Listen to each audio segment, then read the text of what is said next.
Have a seat, today's tea is bitter, but still sweeter than the price the villain in this story is about to pay. May's red ledger has just turned to a new page. Are you ready to claim justice with Reddit revenge tales? How do you look at the man you're about to marry and say, I betrayed you? Yesterday I came home sobbing, dropped my keys on the tile in Frank's sweet quiet. Frank said, Maddie, what's going on? I didn't ease into it. I couldn't. Our wedding binder was still open on the table. Guest list deposits everything. My voice cracked. Please sit down. Because for 2 months I'd been letting a coworker slip into the space that belonged to my fiancé. Then my phone lit up coal and Frank saw it.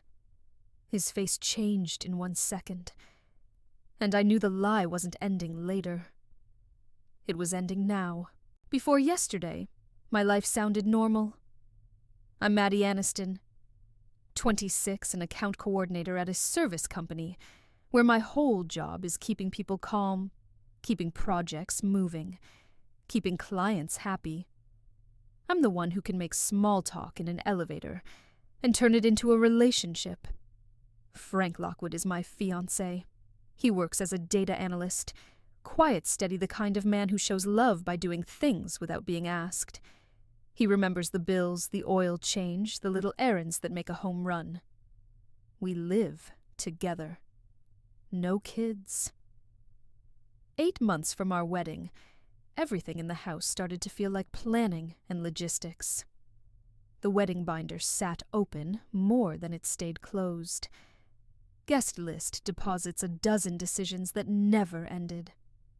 People around us kept saying, you two are so solid. I smiled and nodded, because it was easier than explaining the one thing I could not name yet. I felt loved, but I did not always feel seen. And that tiny gap was about to matter more than I ever imagined. I kept smiling through wedding talk because it was easier than admitting what felt off. One Tuesday night in our living room, Frank and I sat on opposite ends of the couch with the TV on, watching the local news like we always did. The anchor's voice filled the room steady and serious while the remote clicked in Frank's hand as he lowered the volume. He was right there next to me, warm and familiar, but I still felt that small, sharp loneliness I could not explain. I tried to make it a joke so it would not sound needy. Do you ever get excited about any of this? Or are you just doing it because it's on the schedule? Frank blinked like I had asked him something in a language he didn't speak. Maddie, I love you. I'm here. I'm marrying you. What are you worried about? That was the problem. He heard words. I needed to feel him actually reach for me emotionally, not just practically. He put his arm around me and I leaned in, but my chest stayed tight. When the commercial break hit, he kissed my forehead and said, we're good. I nodded, and something in me whispered, not yet, when Frank kissed my forehead and said, we're good. I nodded like I believed it. But that quiet little not yet followed me to work later that week. I was in a small conference room with my laptop, open a client email chain on the screen, and Slack chiming like a warning bell every 10 seconds. My team was tense because the account was slipping, and everyone could feel it. That's when Cole Smith walked in, coffee in hand, looking like he belonged there. He glanced at the subject line on my screen and said, okay, we are not dying today. We are just dramatically inconvenienced. A few people laughed. I laughed too louder than I meant to, and it felt good in a way I had been pretending I did not need. He pulled up a chair beside me, close enough that I could smell that bitter office coffee, and he started talking through solutions, like we were already partners. He looked at me and said, you've got this. You always do. And something in my chest clicked into place, soft and dangerous. That afternoon, my phone lit up with his name for the first time. That first message stayed in my head longer than it should have. The next day I was back at my desk with a client call in one earbud, my pen tapping the notepad like it could keep me calm. Cole was 2 chairs away watching me, like he already knew what I needed. When the client got sharp, he mouthed, "Breathe," and somehow that helped more than it should. After I hung up, he leaned in close and said, "You handled that like a pro. Frank is a lucky man." I laughed and he didn't back off. "I mean it," he said. "If you weren't taken, I would have asked you out already." Then he added, like it was nothing, "Do you always look this cute under pressure, or is today special?" My face got hot, and instead of shutting it down, I smiled. From there, the jokes kept coming slipping from work into something personal. He remembered I like iced coffee, even when it's cold. He noticed when I went quiet. That night I tried to tell Frank about my day, but his eyes kept drifting to his screen. My phone buzzed on the counter, and I knew who it was. When Frank walked into the kitchen, I turned the screen face down without thinking. And my stomach dropped, because I knew exactly why I did it. That same night we were still in the kitchen, just the 2 of us, the faucet running while Frank rinsed a plate. My phone buzzed again on the counter, that sharp little vibration that sounds louder when you feel guilty.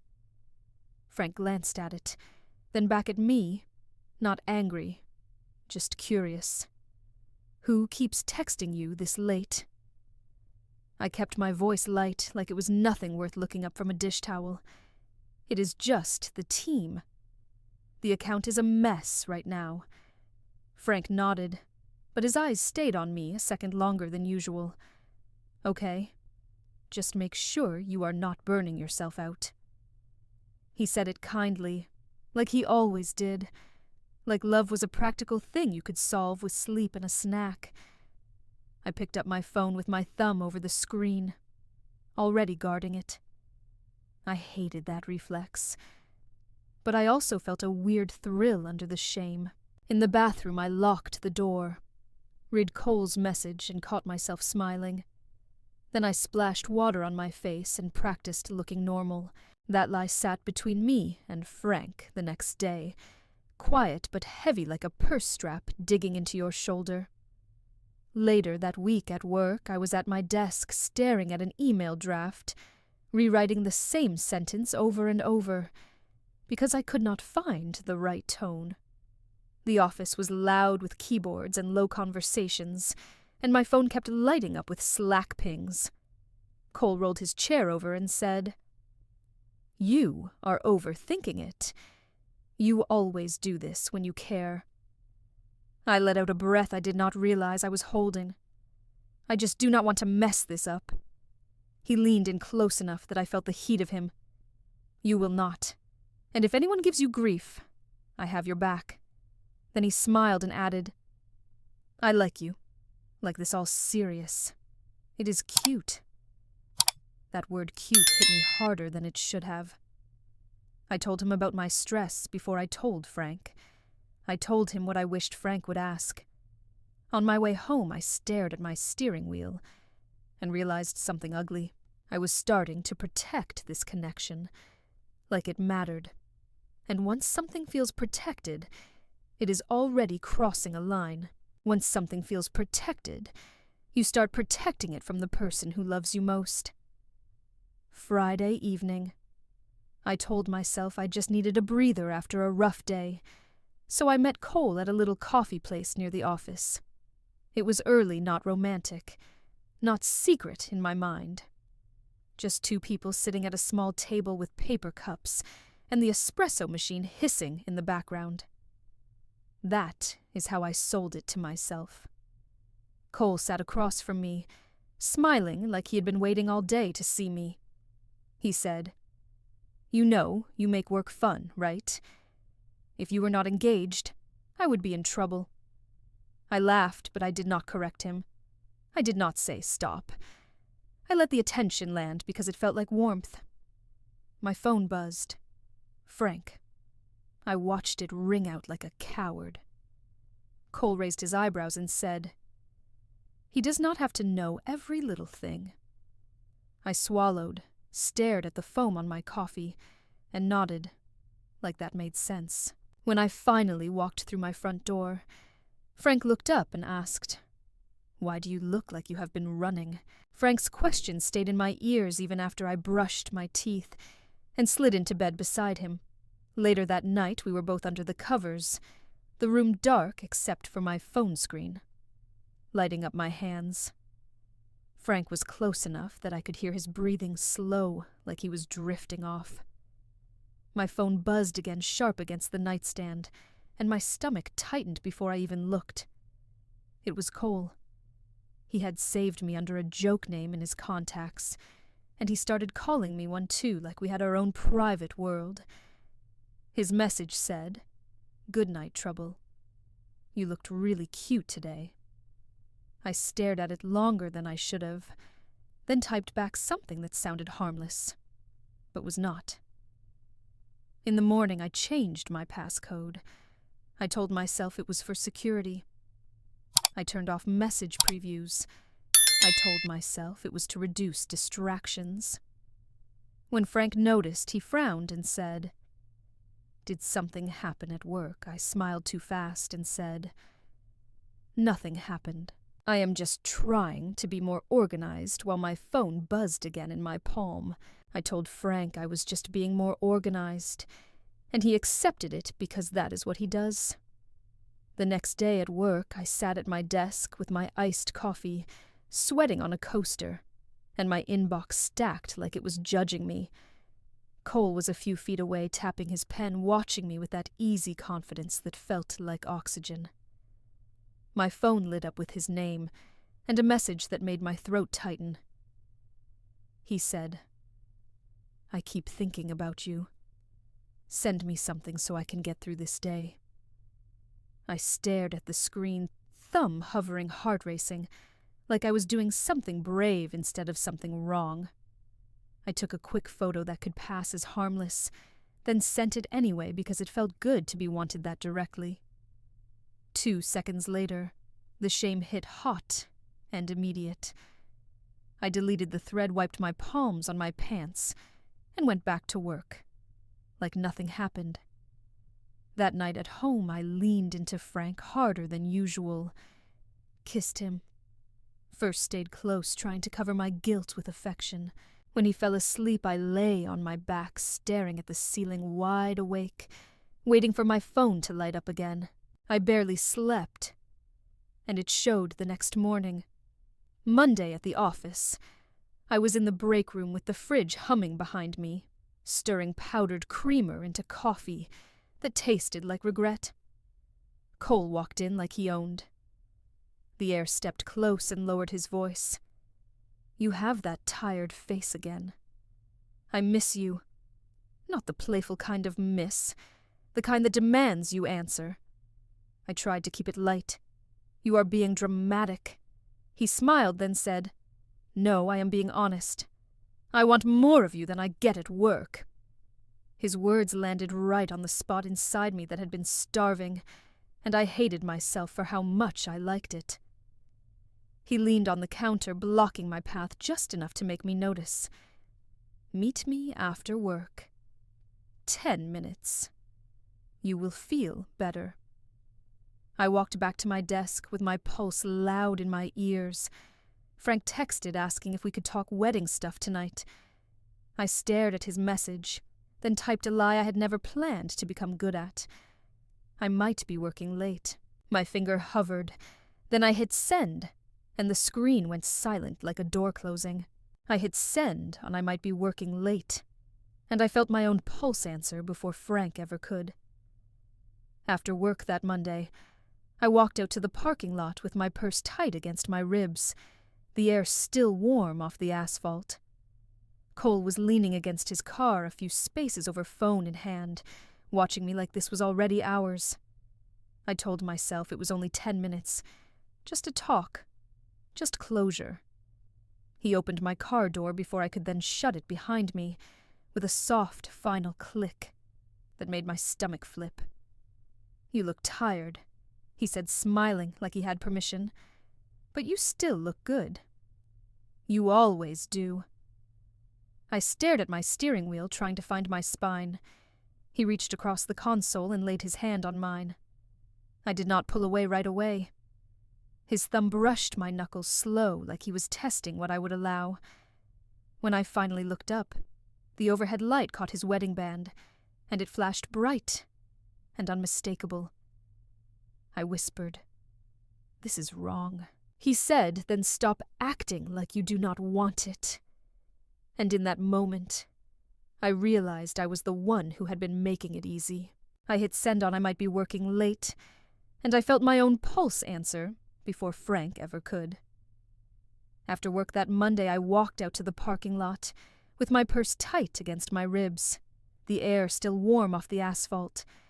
Cole was leaning against his car, a few spaces over phone in hand, watching me like this was already hours. I told myself it was only 10 minutes, just a talk, just closure. He opened my car door before I could then shut it behind me with a soft, final click that made my stomach flip. "You look tired," he said, smiling like he had permission. "But you still look good. You always do." I stared at my steering wheel, trying to find my spine. He reached across the console and laid his hand on mine. I did not pull away right away. His thumb brushed my knuckles slow, like he was testing what I would allow. When I finally looked up, the overhead light caught his wedding band, and it flashed bright and unmistakable. I whispered, "This is wrong." He said, "Then stop acting like you do not want it." And in that moment I realized I was the one who had been making it easy. The water kept spreading across the counter, and I kept moving like if I moved fast enough, I could outrun the question. In our kitchen that night, with Frank standing close, and the fan humming overhead, I grabbed paper towels with shaking hands and started blotting like my life depended on it. Frank reached for the roll, too calm as ever, and said, "Maddie, you do not have to panic. Just tell me what is going on." I forced a laugh that did not sound like me. "I am not panicking. I just spilled water." My phone was still in my grip, screen dark, but my thumb sat over it like a guard dog. Frank's eyes flicked to my hand. "Let me see," he said, not loud, not cruel, just firm. I stepped back and pressed the phone to my chest. That one motion told him everything I refused to say. His face tightened, then went still. "So it is not nothing," he said. The next day at work, Cole messaged, "You looked scared last night." I like that I can do that to you. I stared at the words, deleted them, then typed back anyway. And the second I hit send, I knew I had handed him power. I told myself I would slow it down after that message. But my body did not listen to my intentions. Later that week, I sat in my car in the office lot, with the engine off hands on the steering wheel, trying to breathe before driving home. Cole knocked on my window, smiling like I was already his secret. I unlocked the door. That was the first mistake. He slid into the passenger seat and held up his phone. "Look," he said, voice soft, almost proud. "My daughter lost her first tooth today. A little face on the screen, gap-toothed and bright." My stomach dropped. I had known he was married, but seeing the kid made it real in a way my excuses could not survive. I whispered, "Cole, you have a family." He shrugged like it was weather. "It is complicated. You do not know what it is like at home." Then he put his hand over mine on the steering wheel and squeezed slow and confident. "You make me feel alive, Maddie. I need that." I pulled my hand away and reached for the door handle, but I did not get out. I just sat there frozen while his wedding band caught the light again. And I realized I was about to hurt more people than just Frank.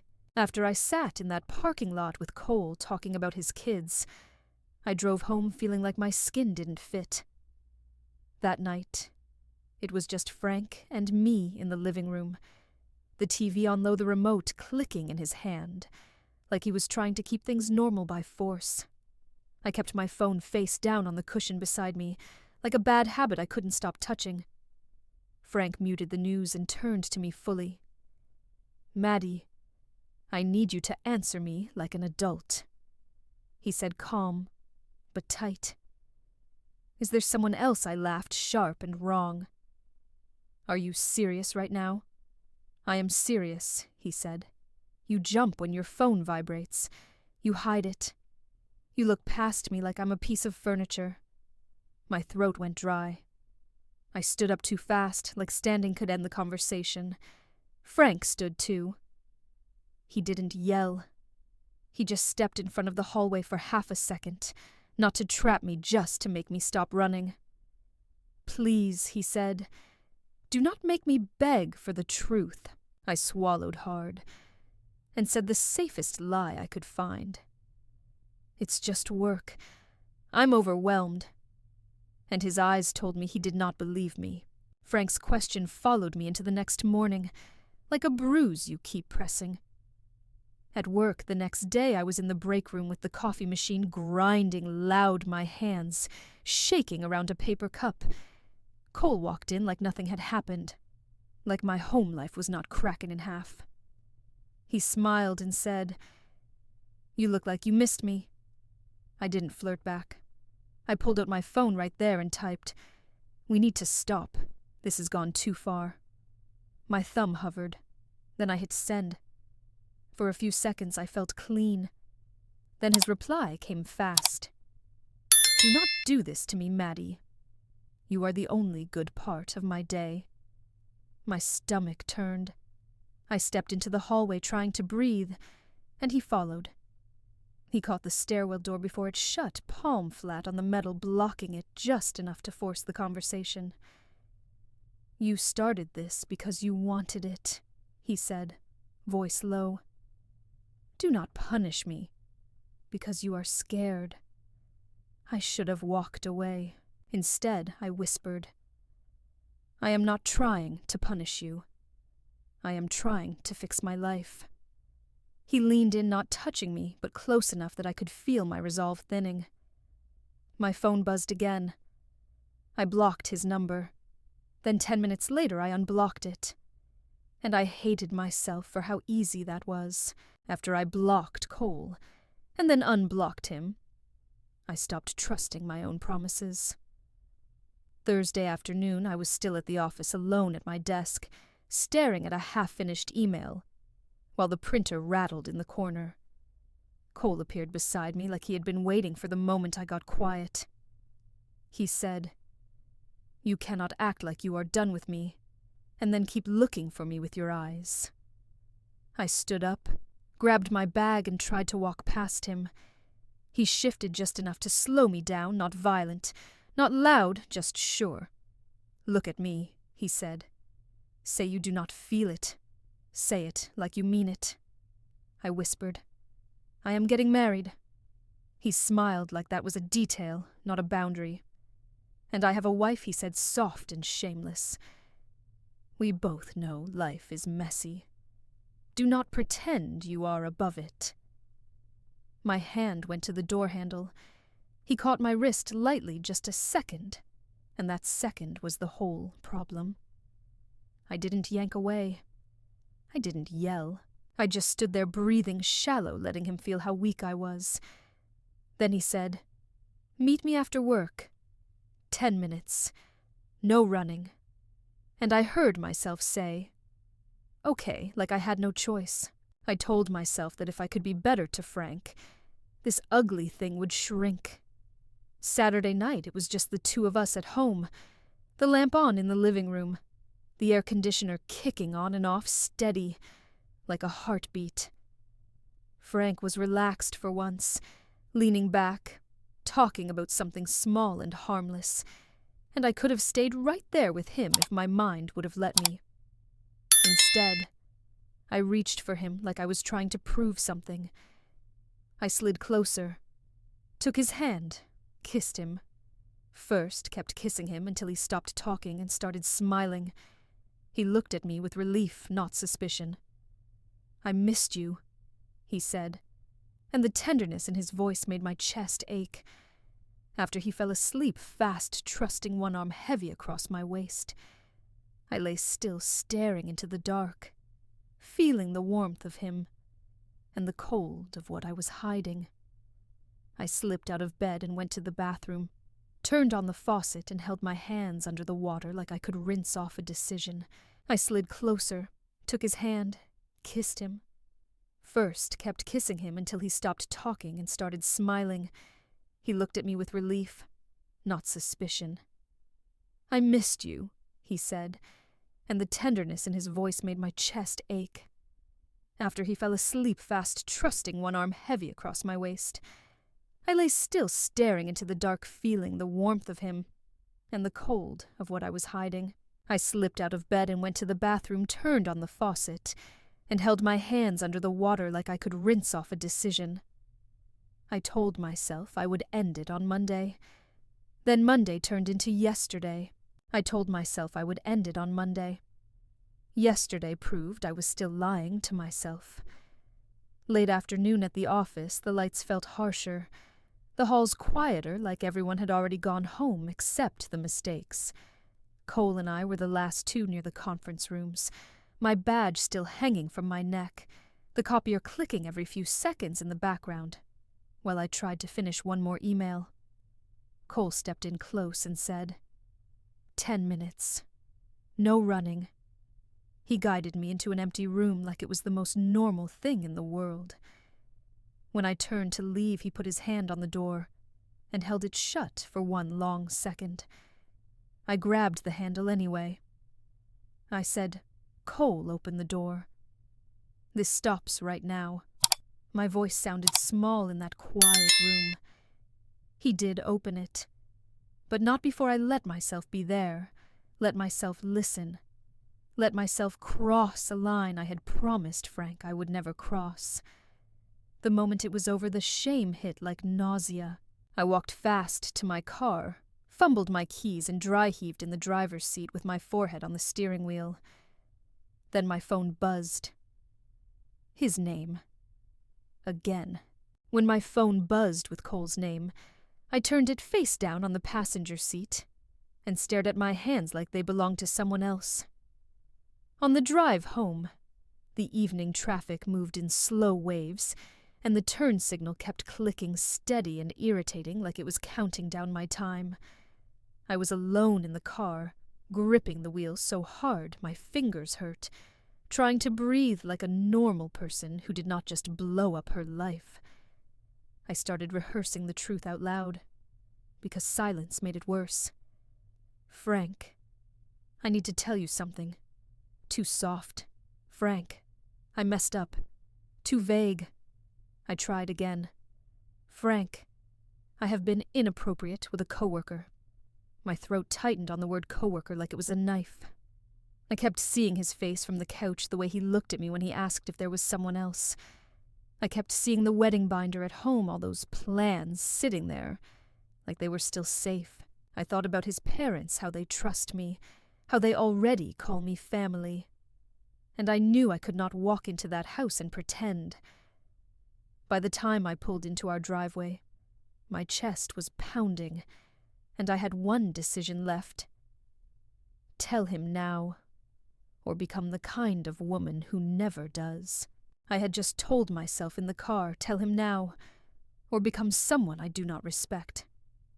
By the time I stepped into our kitchen, it was evening, and the house smelled faintly like dish soap, and whatever Frank had warmed up for dinner. My key slipped out of my hand and hit the tile with a hard clink. Frank was already there, turning from the counter, worry written all over his face. "Maddie, you are scaring me." What happened? I couldn't soften it.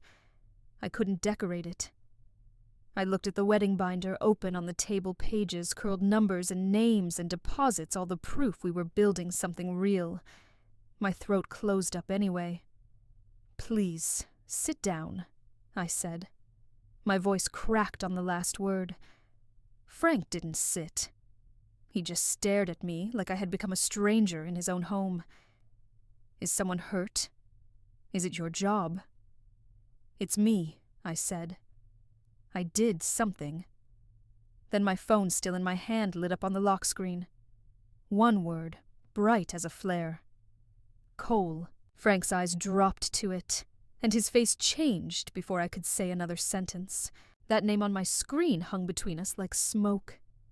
We were still in the kitchen, still standing, the refrigerator humming, like it had no idea what was happening. Frank took one step closer, slow-controlled like he was approaching a mess he didn't want to touch. "Who is Cole?" he asked. His voice was steady, but his jaw was tight. I swallowed. He is a coworker. Frank held his hand out, palm up. "Give me the phone, Maddie." Not a yell, not a threat. A simple request that sounded like a last chance. I should have handed it over. Instead, I pulled it back without thinking, pressing it to my chest. That one motion was louder than any confession. Frank's eyes flicked up to mine, and the hurt in them was so sharp it made me flinch. "So, it is real," he said quietly. "It is not just stress. It is not what you think I started." And even as I said it, I hated myself for how predictable it sounded. Frank reached again, and this time I let him take it. His thumb hovered like he didn't even want to unlock it, like the truth might stain him. He looked at me and asked the only question that mattered. "How long? How long?" Frank asked, still holding my phone like it might burn him. We were in the same spot in our kitchen, the fridge humming, the wedding binder open on the table like a witness that couldn't look away. My mouth went dry, and I hated that I still wanted to protect myself more than I wanted to protect him. "About 2 months," I said. The words came out flat like I was reading a report. It started as texting, jokes. Then it got personal. Then it got inappropriate. Pictures. Frank's eyes didn't blink. He just nodded once like he was filing each word away for later when he would finally be able to feel it. "And yesterday," he said. I swallowed hard. Yesterday it crossed a line I promised myself I would never cross. I couldn't make my voice softer. I didn't deserve soft.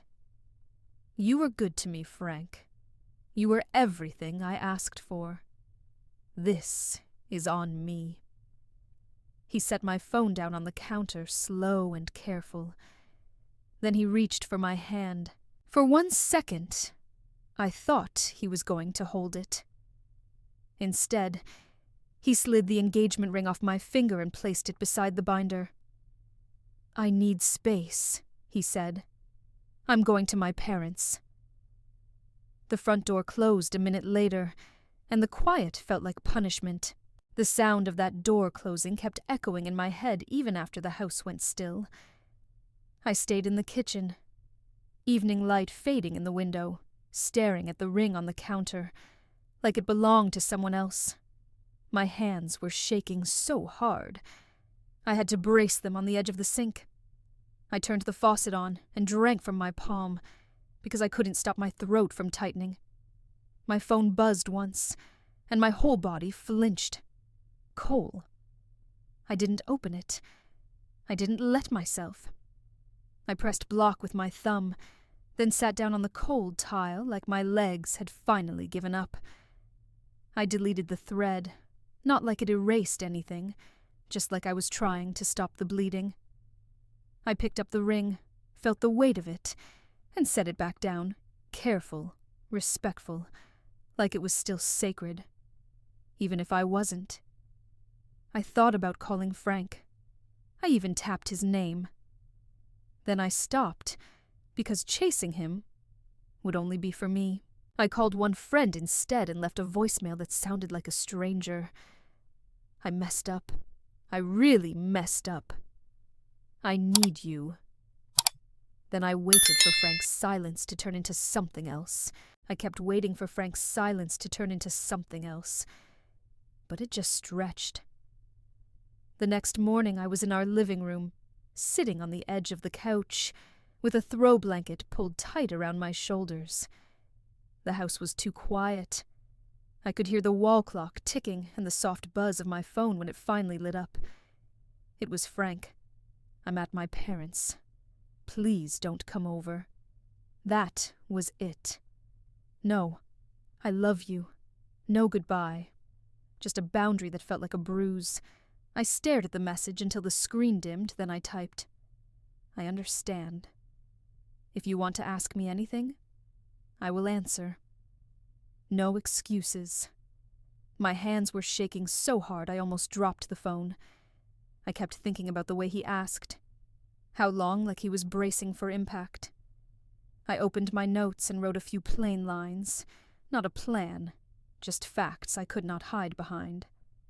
I needed to be ready, if he ever asked again. An hour later, another text came through from him. "Were you ever going to tell me?" And I realized he wasn't asking about Cole.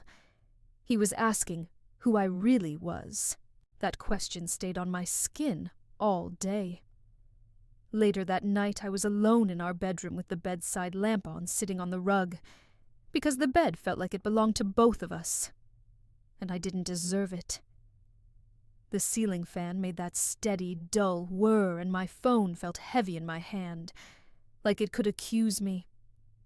I kept thinking about the weeks before everything broke, the part that looks good on paper. I had been more affectionate with Frank. More kisses. More reaching for him first. More warmth.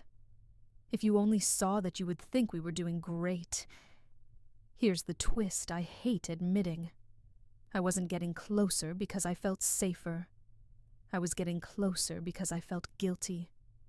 I was trying to cover a lie with tenderness, like love could be used as a mop. I replayed one night in my head, and the memory landed wrong. Frank's relief, his smile, the way he relaxed into me. I had taken that trust and used it to calm myself, not to honor him. I opened my phone, scrolled to Cole's thread I had blocked, and felt my stomach turn. Then I whispered into the quiet room. This wasn't passion. It was panic. And I wondered if Frank would ever believe anything I did again. I kept telling myself the worst part was losing Frank's trust, until the outside world started knocking. Thursday morning I was back at my desk, staring at my inbox like it was going to bite. The office sounded normal. Keyboards, muted phones, somebody laughing down the hall, and I felt like I was the only one holding a live wire. An email from HR popped up with a subject line about professional conduct. My fingers went cold on the mouse. I clicked it anyway. Read the first sentence, and my stomach dropped, because it sounded like someone had already noticed what I tried so hard to hide. My phone lit up with a number I didn't recognize. The message was short. "It's Cole. We need to talk." I didn't reply. I just stared at the screen until the letters blurred. Then I deleted it like deleting could make me brave. At lunch, my phone rang again. Unknown caller. I answered without thinking, like an idiot. A woman's voice, tight and controlled, said, "Are you Maddie Aniston?" Then she went quiet, waiting for me to lie. That woman's voice stayed in my ear all day. Even after the call ended. Sunday night. Frank came back to the house to talk, not to reconcile, not to comfort me, just to face what happened. We sat at the kitchen table with the overhead light too bright, the wedding binder pushed off to the side, like neither of us could stand looking at it. Frank didn't reach for my hand. He didn't even sit close. He kept his phone on the table, face up, like he was reminding himself to stay grounded. He said, "I'm not here to scream. I'm here to be clear." His voice was calm, but his eyes looked exhausted. "You are done with him. No more messages, no more secret corners. If you want any chance at all, you get help and you tell me the truth the first time." I nodded. because arguing would have been insulting. I said, I will do that. I will not fight you on what you need. Frank swallowed hard and added, if I catch one more lie, even a small one, I am done. And I realized he wasn't threatening me. He was protecting himself. When Frank said he was protecting himself, it hit me harder than any insult, because he was right to. That night after he left, I sat at the same kitchen table and finally did one honest thing without asking for applause. I turned my phone off, put the ring back in its box, and closed the wedding binder like it could stop staring at me. It didn't fix anything. It just stopped the bleeding for 1 minute. Here's what I learned the hard way. Attention is not love. Chemistry is not character. And being busy is not an excuse to stop showing up for the person who built a life with you. If you have to hide it, it is already wrong. If you are using affection to cover guilt, you are not being loving. You are being selfish. If you are listening and you feel that little secret itch in your own life, do not wait for the moment that blows everything up. Tell the truth early. Set a boundary. Get help. And protect your dignity before you lose it. All right. Let May be painfully clear. This wasn't a misunderstanding. This was a pattern. And it showed up fast. A stranger asked you something stupid at a bar, you said no, and Mark turned you from wife to suspect. That's red flag number 1, suspicion. Without proof. Then he started the classic toxic combo, moving the goalpost, demanding the truth after you already gave it, and treating your calm as evidence. That's not concern. That's control wearing a suit.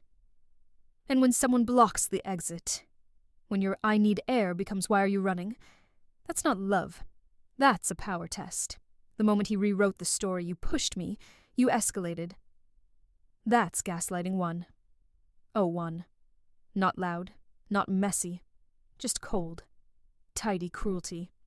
So here's your takeaway straight up. Your no is a full sentence. You don't audition for basic respect. You don't negotiate reality with someone who benefits from you doubting yourself. If you're hearing this and your stomach drops, trust that. Red flags don't get greener with time. To the villain of this story, karma doesn't need your permission. It just keeps receipts. And to you, sweetheart, this debt May clears it. But remember, these eyes are always watching. Don't let your name end up on May's blacklist next episode. Hit subscribe, because around here, justice doesn't show up late. It shows up ready. A final note from the library. While these stories find their roots in the halls of Reddit, they are artistically reimagined to speak to the heart. Any likeness to reality is mere coincidence. The emotions, however, are very real. Walk with empathy and let justice lead the way. Thank you for watching.